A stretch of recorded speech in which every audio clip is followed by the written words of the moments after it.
First Watch Now. What you need to know from the Cochise County Sheriff's Office. Hosted by Cochise County Public Information Officers Carol Kappas and Grady Butler. First Watch on 92.3 KWCD. And it's brought to you by Sulphur Springs Valley Electric Cooperative, giving you an inside look into your sheriff's office. I'm Grady Butler, and with me is Carol Kappas, Public Information Officer with the Sheriff's Office, and Sheriff Mark Daniels. Good morning. Good morning, Cochise County. Hello, everyone. Did you like the rain coming in this morning? It was funny. My wife, I had another show at 6:30 this morning. I come out of the room, and she goes, there's something wet. And I'm like, wet? I'm thinking of an animal spill or something.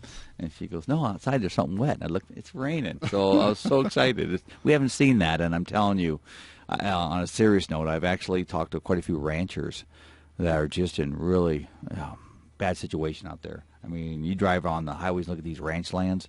I mean, it's literally just dust and dirt. It's nasty. So, and you see the cattle out there. And so think of a rancher today. I mean, if you want to do a little prayer, do one for a rancher because they need the rain so bad. So this is refreshing to see, this water coming from the sky.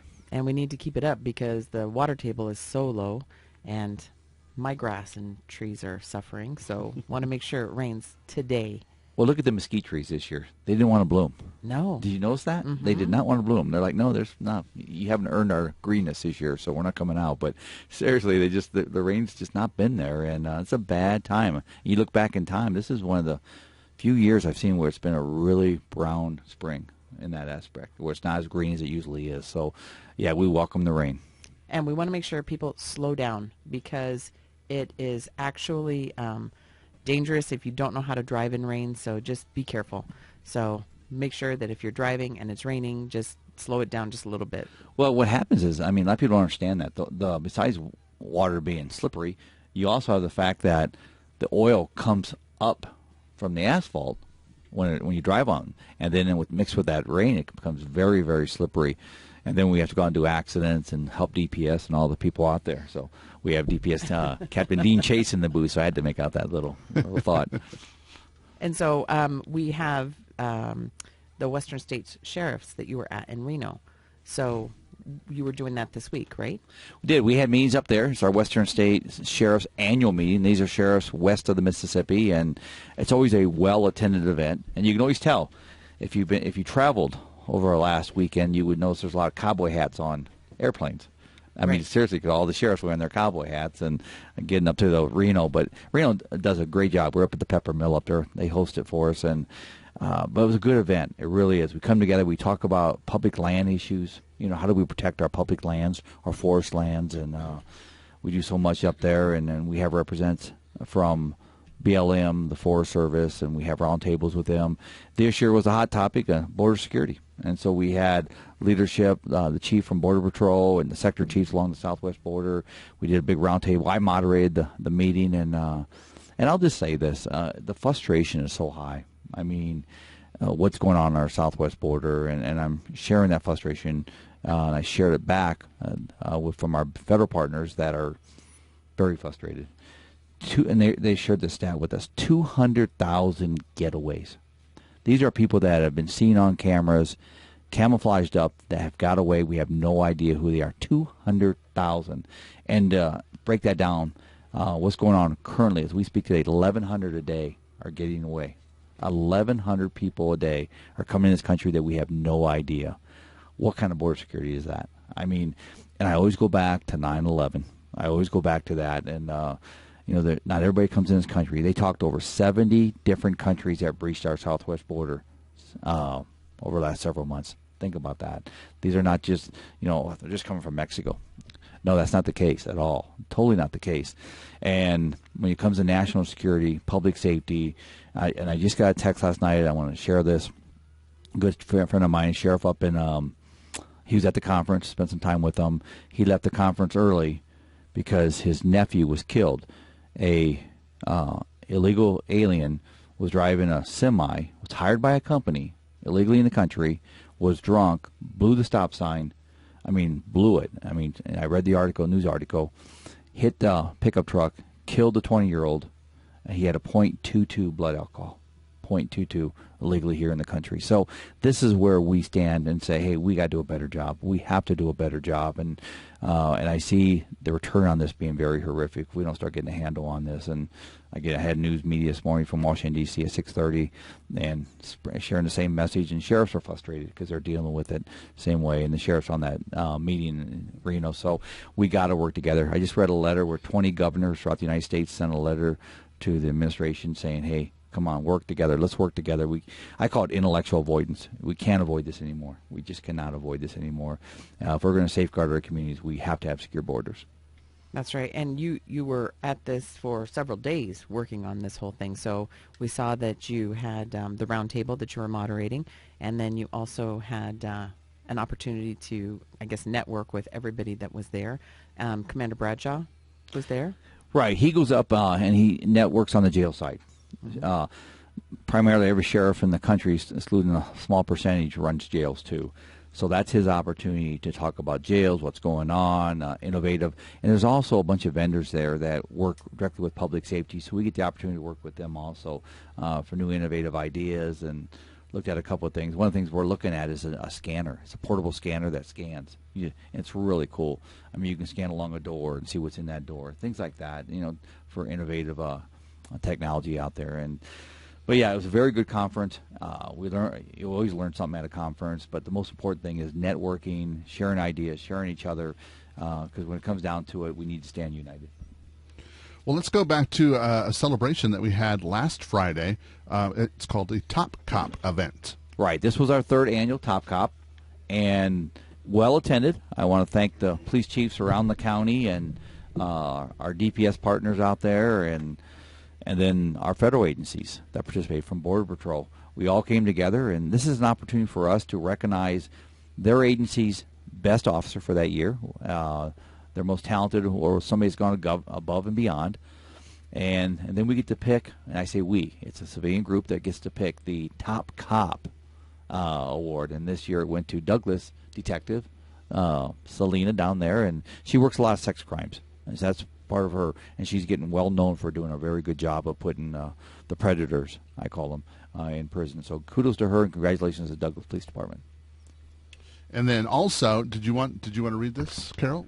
The Cochise County nominee is here.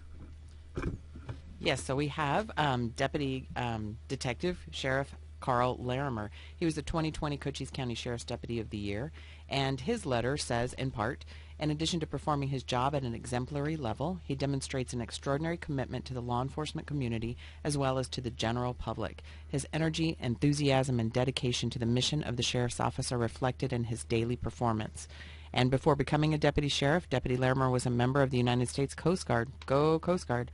And following his service to our country in June of 2014, Deputy Larimer was hired by the Cochise County Sheriff's Office as patrol deputy. In March of 2017, Deputy Larimer became a certified canine handler. Deputy Larimer and Manny, his canine partner, are currently assigned to the Cochise County Sheriff's Office Street Crimes Unit, and his military experience and training, along with his SWAT training and experience, have made him the Street Crimes Unit Tactics Officer. So the letter goes on to tell about all the wonderful things that you are sitting here thinking, oh my goodness, why am I here this early in the morning? But we appreciate you being here, Carl. Thank you so much. I wanted to make sure to say how much we do appreciate you, and this nomination is accurate, so thank you again. And I thank you, and I thank the department for giving me opportunities I've had, as well as my family, friends, and fellow deputies and supervisors that have guided me to be who I am today. Well, Carl, congratulations. I mean, and I got to throw this out there too, and you're wearing it this morning.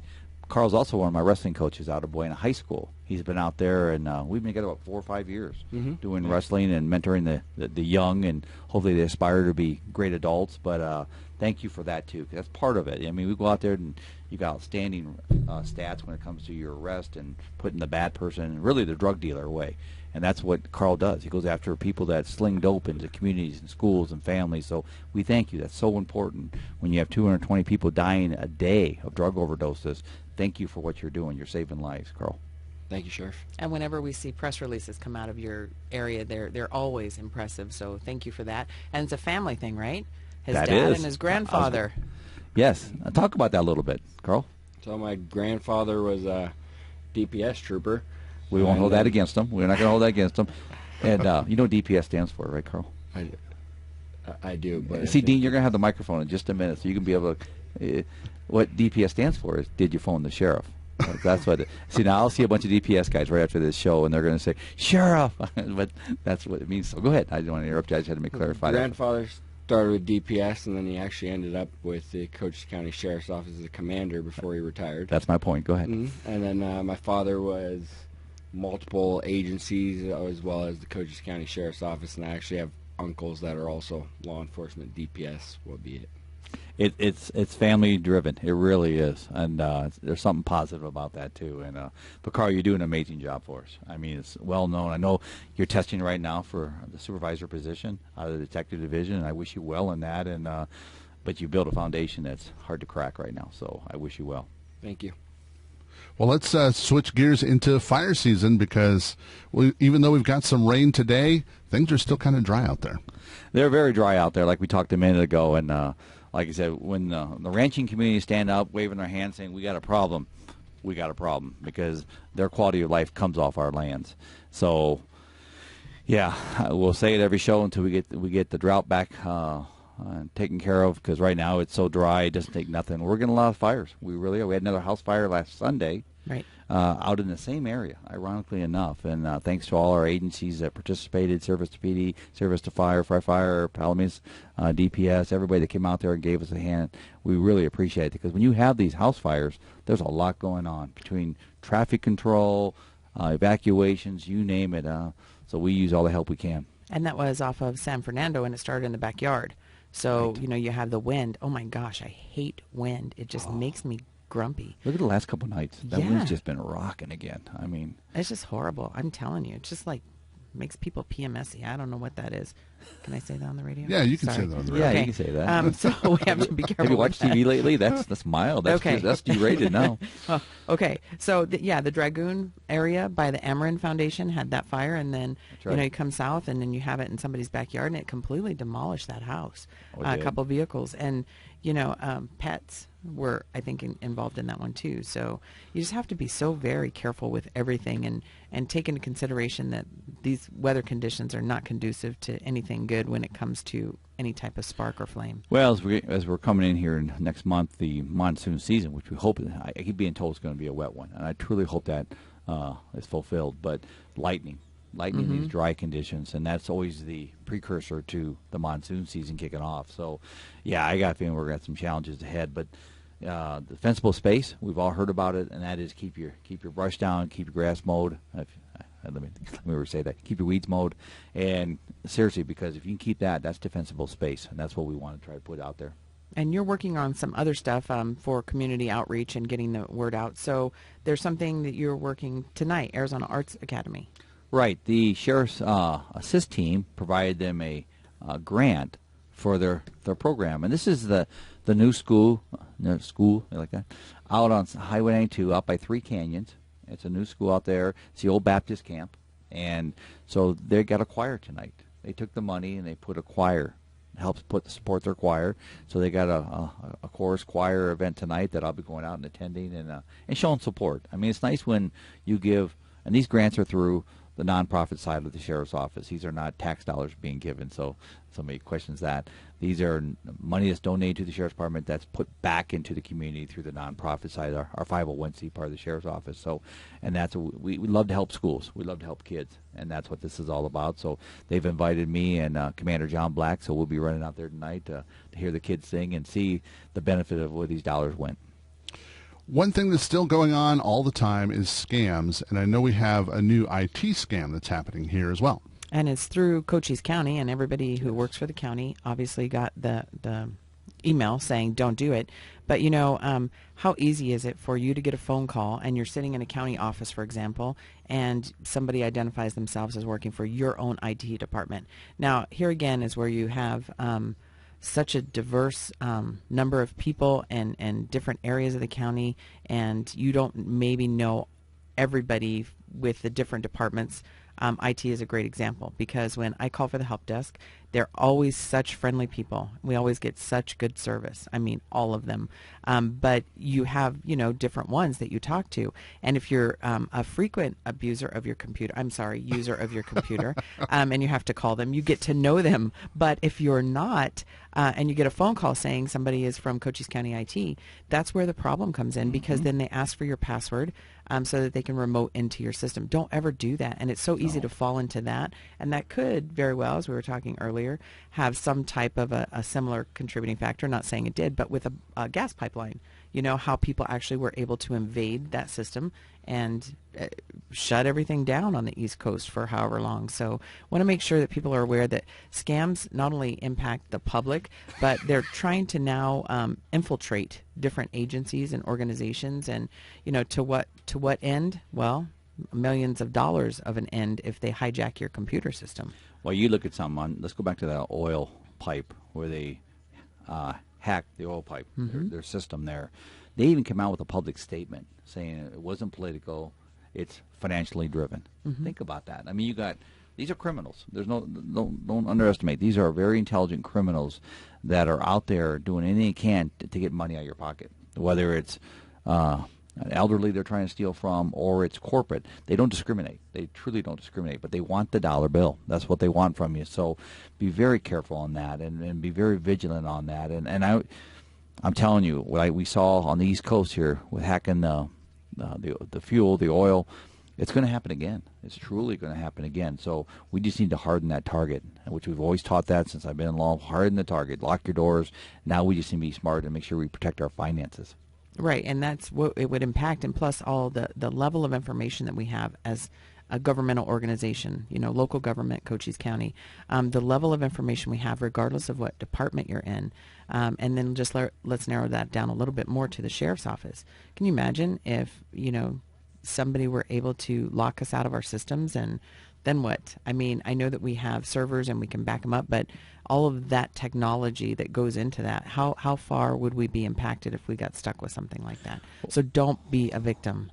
We're so hijacked by the computer system. Think about that. Even at the sheriff's office, we survived. Look at a business. You walk in a business and their computer system goes down, whether it be Walmart. In fact, I was flying.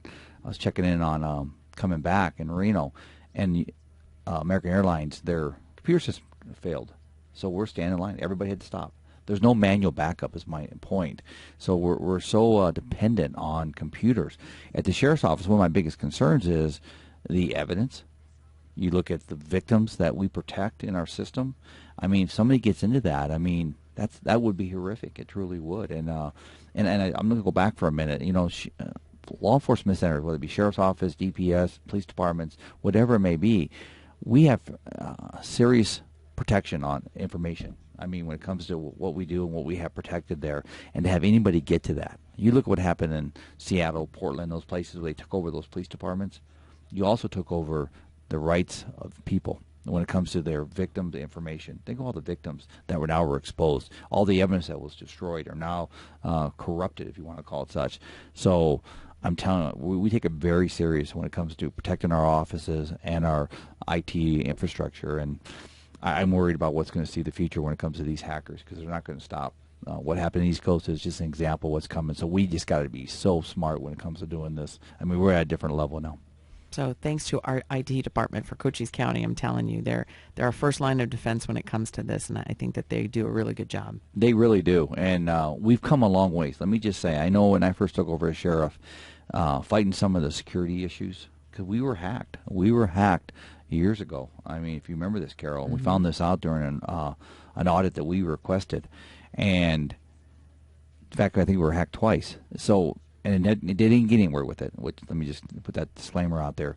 But it shows you they're trying to get in there. They're trying to get our victims' information, and that's, as a sheriff, I take that very serious. But, yeah, we've come a long ways. Joe Casey, the IT director, and where he's taken us today to modern IT layers of protection, I thank him and I thank his team, because that's a level I don't understand, I'll be honest with you. But having him there and having that expertise is great. Wrong way signs are going to be upgraded starting May 19th in southern Arizona, and I know there's a couple of angles we want to talk about that on. Well, they are. Number one, wrong-way drivers. And I'm going to yield a little bit of that conversation to Captain Dean Chase, who's in the studio here with us, going to be jumping up there. That's a huge issue. I know about a year and a half, 2 years ago, that was a big issue with the governor because DPS addresses so many, especially up in the valley in Phoenix. I mean, look at the people that are being killed as a result of wrong-way drivers, whether they're drunk or they get lost or whatever. It's a serious offense. So the state's taking a lot of precautions on that. But I also want to hit on this. This is part of my safety message, too, is when you see these ADOT workers out there or a car with emergency flashers on or a law enforcement, and I'm telling you, I was out on a stop this week coming back from Reno. It didn't take me long. And made a stop. Car went, and this is a funny story. It's coming through Wichita City, and I had a visitor. We had the district attorney from Suffolk County, New York, and his lead investigator down here.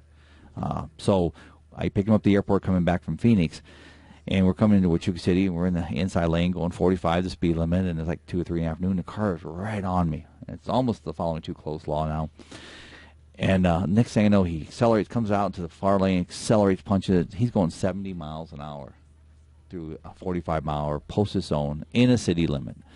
So I stopped him, and this is something that's educational too. So I stopped, walked up, and you just smell the marijuana reeking from the vehicle, and individual was out of the Phoenix area, and it's not illegal. We got recreational marijuana as long as you have less than an ounce. But so I'm talking to him, and the first thing that popped in my mind is not so much the marijuana anymore, even though there is a concern how much do you have, was the impairment. That's why, are you currently smoking it, on and on. And so I asked him to get out of the vehicle, and he said, no, I'm not getting out. I don't have to get out. Well, folks, by law, you have to get out. If an officer requests you step out of the vehicle, you have to step out of the vehicle. And if not, that creates a very bad situation for the driver. Trust me on that one. And I advised him of that. You have to step out on the request of a law enforcement officer. They have that choice. The officer does. So we got him out. And but it is. While I'm out there dealing with him, cars just go flying by. They just go flying by. They don't move over. I'm telling you, an officer is going to get hurt out there, or an ADOT worker, or somebody that's out there trying to fix a tire. Slow down, folks. You really got to slow down out there, because we're going to have somebody seriously injured, and then there is no turning back from that. There is no turning back. Move over. Yes. It's a move over law for a reason. Is there anything else that we need to cover before we send Sheriff on his way? I think that because that was your safety message. So that's where we usually end. Yes, it was my safety message, all into one with a story. You can't go wrong. I told the story. Yes, you did. The weekly story by Mark. That's right. We're going to have to make sure we keep up with that. Story time. Our ratings might go down. I don't know. We'll have to see. So we're going to, just really quickly, we're going to be putting some things out on our social media, looking for photographs that you might have of outdoor scenes, because we want to ask your permission to use them in some of our marketing materials that we're going to be sending out. So that's coming. And we want to thank everybody who does pay attention to our social media, because I'm telling you, we have some die-hard followers, and I appreciate it. But we had some stuff I fat-fingered from my cell phone the other day, and you were not talking about border security. You were talking about birder security, but we are the hummingbird capital of the world. So it just spun into a new story. That's all right. I wonder, I saw that, Yes, so hopefully everybody refreshed their screen. I did not notice it because, again, it's on a very teeny tiny screen on my cell phone until somebody actually called CCOM and said, hey, you need to get this fixed. And I'm like, oh, man, that showed me the level of dedication people have to our stuff. So thank you, everybody, for pointing that out. I was extremely and ultimately embarrassed about that. But I'm going to say it's spell check, because seriously, my phone spell checks the most bizarre things. So yes, we're going to go with that instead of fat fingers and little keys. Well, and let's not forget, Carol, thank you for what you do on that. But also, don't forget you're human. I mean, it seems like there is no room for error when you're in government or you're a human. Folks, we're human beings. We make mistakes. Or on social media. Yeah. No errors. Yes. Oh, no errors. Boy, I tell you. Well, Sheriff Mark Daniels, we thank you for coming and talking to us today. Thanks, Grady. Thank you, Carol, and everybody have a safe week. Talk to you next Friday. And who do we have coming in next, Carol? We have Captain Dean Chase from the Arizona Department of Public Safety. It's First Watch on KWCD Country, brought to you by Sulphur Springs Valley Electric Cooperative. It's First Watch Now. Hosted by Public Information Officer Carol Kappas and Grady Butler. On 92.3 KWCD. And it's brought to you by Sulphur Springs Valley Electric Cooperative, giving you an inside look into your sheriff's office. I'm Grady Butler, and with me is Carol Kappas, Public Information Officer with the Sheriff's Office, and our next guest. Welcome back, Cochise County, and if you're driving to work, please be careful out there. Welcome to Captain Dean Chase of the Arizona Department of Public Safety. Thank you so much for being here today. Carol, thanks for having me on. So, first of all, tell us a little bit about you. So, again, my name is Captain Dean Chase. I am a district commander for the Department of Public Safety here in southeastern Arizona. I basically cover Cochise, Graham, and Greenland counties, and been on the department for about 22 years, and just happy to be a great career, great position to be in. Where else have you worked other than Southern Arizona? So actually, Southern Arizona, I've been here about 6 years. Of the 22 years, the rest of the time was spent up in Northern Arizona, up in the snow country there. I took a position down here, a promotion, and to this position, and glad I did. But because I was ready to get out of the cold up there, it's cold up there in Northern Arizona. You get the snow and the trees, but it's beautiful up there. Had a great time. Spent most assignments in a lot of areas up in the north, in mostly the northeast. Sanders, Holbrook, Show Low was probably my favorite up there, and you can understand why. With the, yes. Just the geography up there, and the rain and water and so forth. So, and then 2015, I came down here, and happy that I did. I'm enjoying Southern Arizona. Different issues than there are in Northern Arizona, specifically with the border, climate, things of that nature. But it's a good place to be. Well, we appreciate having you down here because, we've worked closely with your organization through the Sheriff's Office for as long as I've been here, which is a long time. I don't want to make it seem like I'm older than dirt, but for a long time. And, even with Danny Ham, when Danny Ham was there and whatnot. Yes. So, but since you've been here, I've noticed that we've even worked more closely together in different programs like the PACT group, and that's the community group that's helping out, and even Top Cop, you make sure that you're a participant in that each year. So thank you for everything that you're doing with the Sheriff's Office and other local law enforcement. Well, absolutely. And I know that our director, actually, when he gave me this promotion, he gave me a phone call, I think it was 9:30, 10 o'clock at night, and the first thing out of his mouth was, hey, you got a great sheriff down there. And then also, what I want you to do, what I want you to accomplish down there is I want the great relationships between DPS and the local agencies, all the local agencies, because it's beneficial. And it was so easy, and I know the sheriff made it very easy as well. The first time I met him, it was at the Valero, not in his office, not anywhere else. Hey, meet me at the Valero out in the public. We do have a great partnership down here with all the local agencies, with the sheriff, and it's just really refreshing. The Valero is the western west wing for the Sheriff's Office, just so you know. Yeah. Well, I wanted to ask after he sent me, or I called him, I wanted to ask my secretary, I'm like, hey, is there a place to sit down and talk and get to know somebody? They're like, no, there's benches there, but that's it. And people are coming in, talking to us all. It was a neat experience. But anyway, it's great to be working so closely with the Sheriff's Office and all the local agencies and federal agencies here as well. Right. Well, let's talk about some of the things that are affecting your department. Let's talk about marijuana being legalized. Let's talk about driving and recreational marijuana. So a couple of things. I know last year with the civil unrest, with COVID coming out, all that stuff kind of dominated the news. And then, of course, the recreational marijuana ballot initiative in November. And the majority of the discussion, I know the sheriff touched on it earlier, but the majority of the discussion about marijuana is, hey, is it beneficial? The crime that comes with it, things of that nature. But the thing that has not changed with recreational marijuana is the DUI aspect of it. And it's not getting talked about a whole lot. I think the news was kind of dominated by all the other things, and I'm glad the sheriff touched on it. But marijuana. Well, DUI or impaired driving, you hear a lot about drunk driving, the Saturday night, the Friday night drunk drivers. Really, the trend that's happening now is impaired drivers are drugged drivers. Sergeant Tim Wiedemann came up into my office the other day, and he's like, hey, you know what, I arrested a DUI alcohol the other day. That's the first one I've had in a long time. And the trend is they are actually going to be drugs. And people aren't thinking about that. So, as marijuana gets legalized recreationally around the country, you're seeing some states that are actually quantifying, like you are presumed to be impaired if you have, I think Washington says 5 nanograms per milliliters of blood. Therefore, you're a DUI. They're measuring it out. In Arizona, the DUI law is if you are impaired to the slightest degree, then you are DUI. And I can tell you now that if you smoke marijuana and get behind the wheel of a car, you are in violation of the impaired driving law of DUI laws. People don't think of it that way, and then this is specifically to marijuana, but it's prescription drugs or things of that nature. So, but obviously marijuana is going to become more prominent.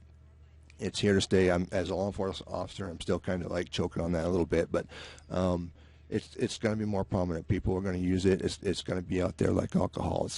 And what I would ask is treat it the same way as you do alcohol.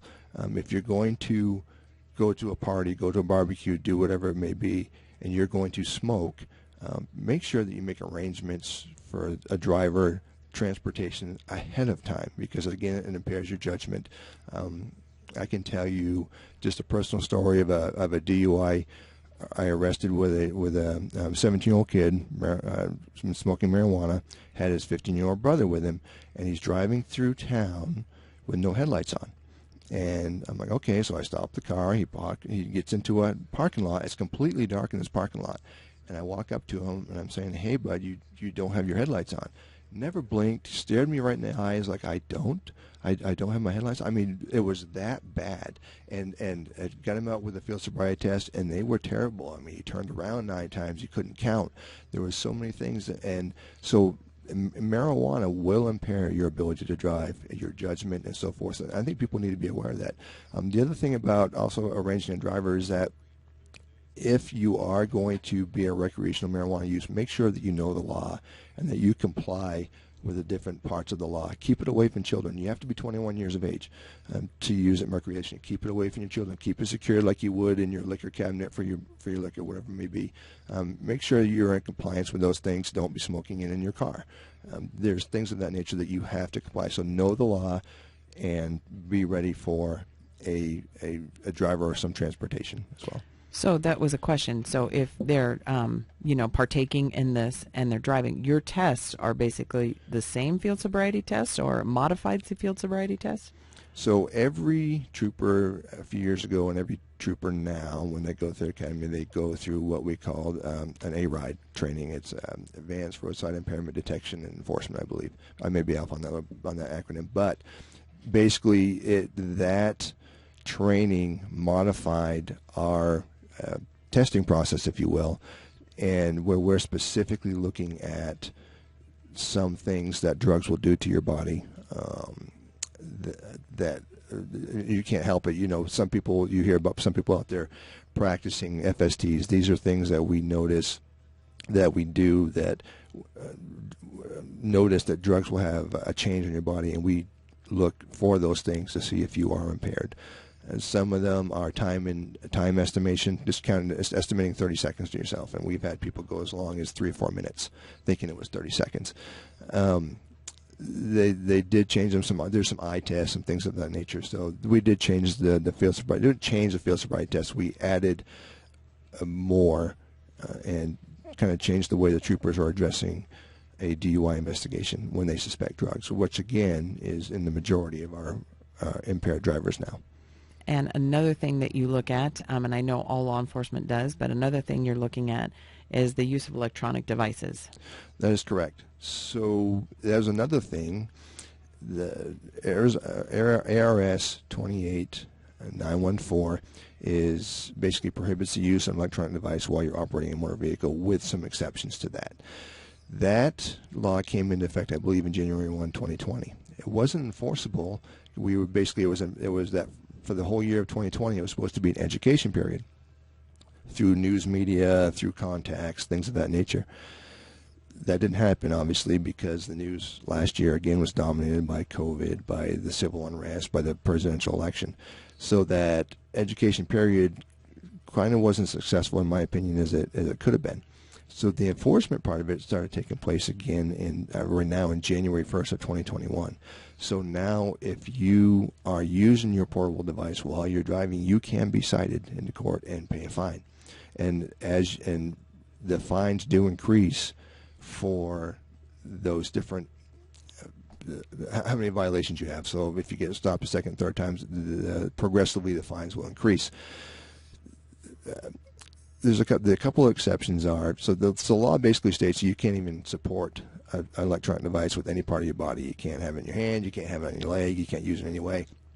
You can't browse the internet, you can't check emails, you can't do any of those things, and obviously texting.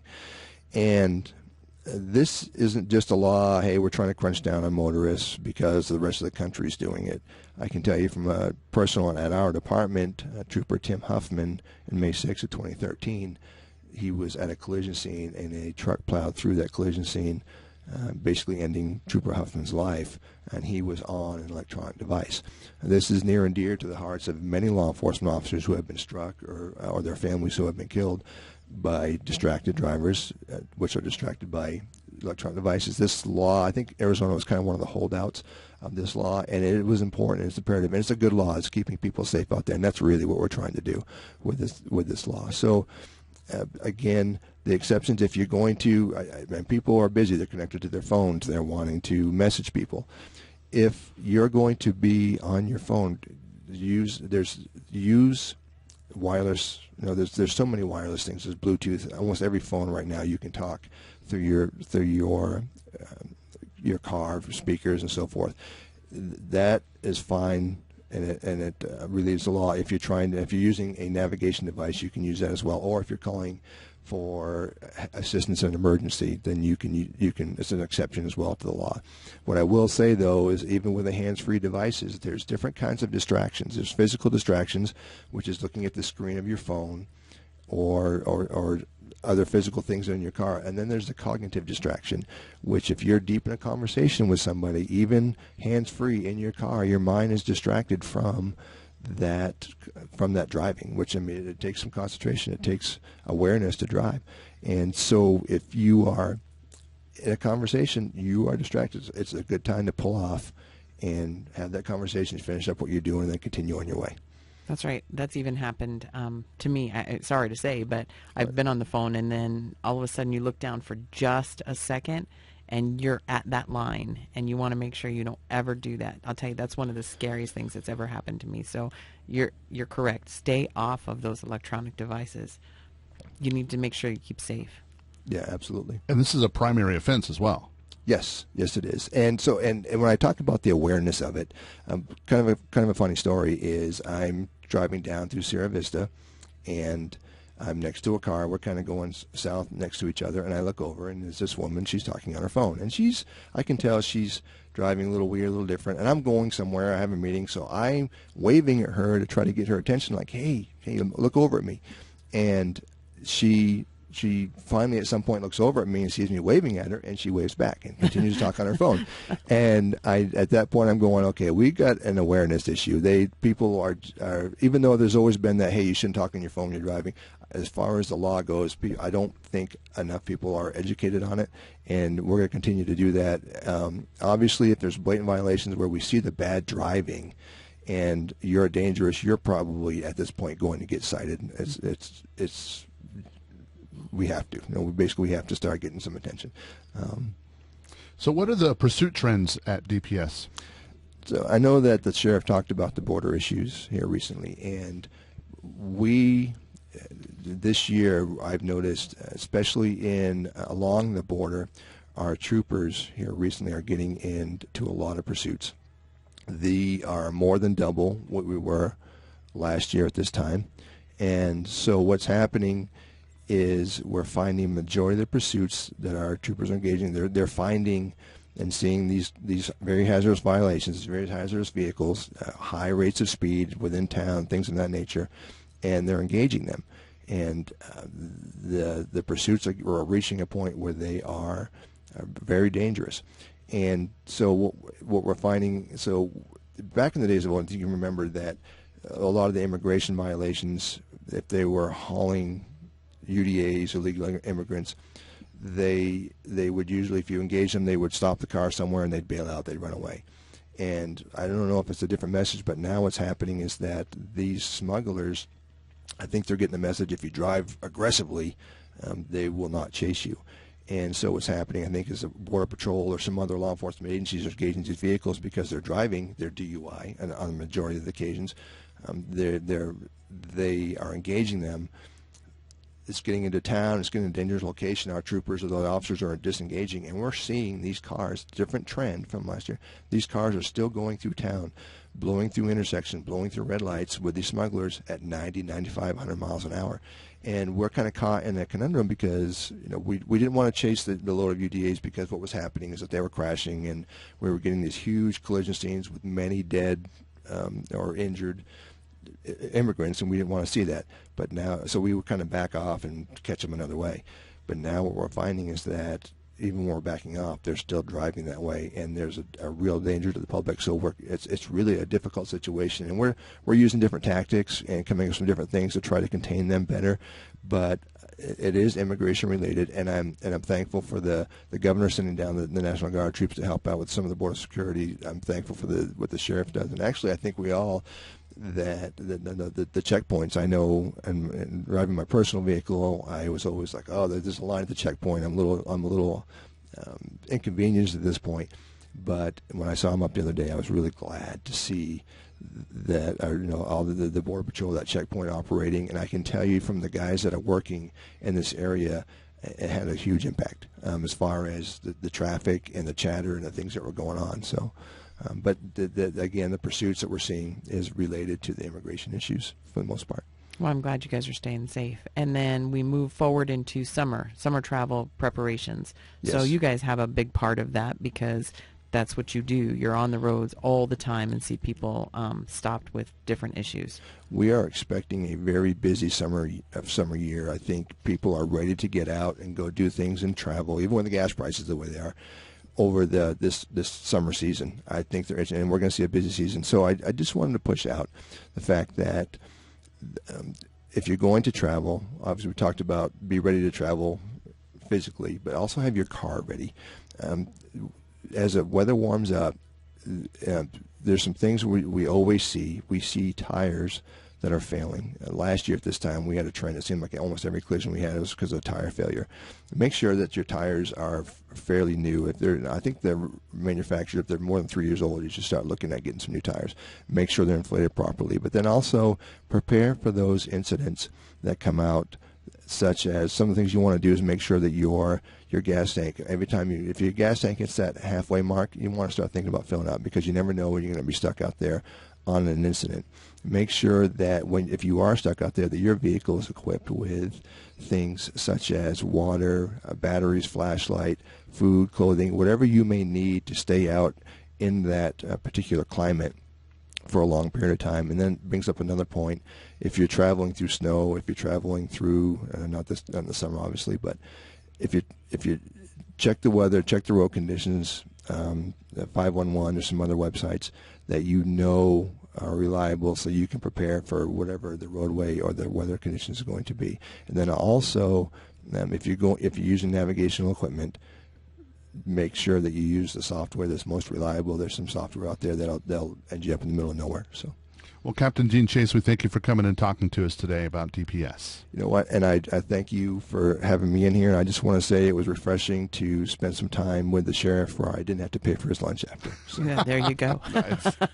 Carol, how can people get a hold of us at the sheriff's office? Make sure you check our website at cochise.az.gov/sheriff. Our Facebook page is Cochise County Sheriff's Office, Sheriff Mark J. Daniels. We have a Twitter account. We have Instagram, so you can find all of the links on our social media. So hopefully you listen to us there. First Watch on KWCD Country, brought to you by Sulphur Springs Valley Electric Cooperative. You've been listening to First Watch with the Cochise County Sheriff's Office. Hosted by Cochise County Public Information Officers Carol Kappas and Grady Butler. Join us again next Friday morning, 7 to 8 a.m. First Watch. What you need to know from the Cochise County Sheriff's Office. Only on 92.3 KWCD.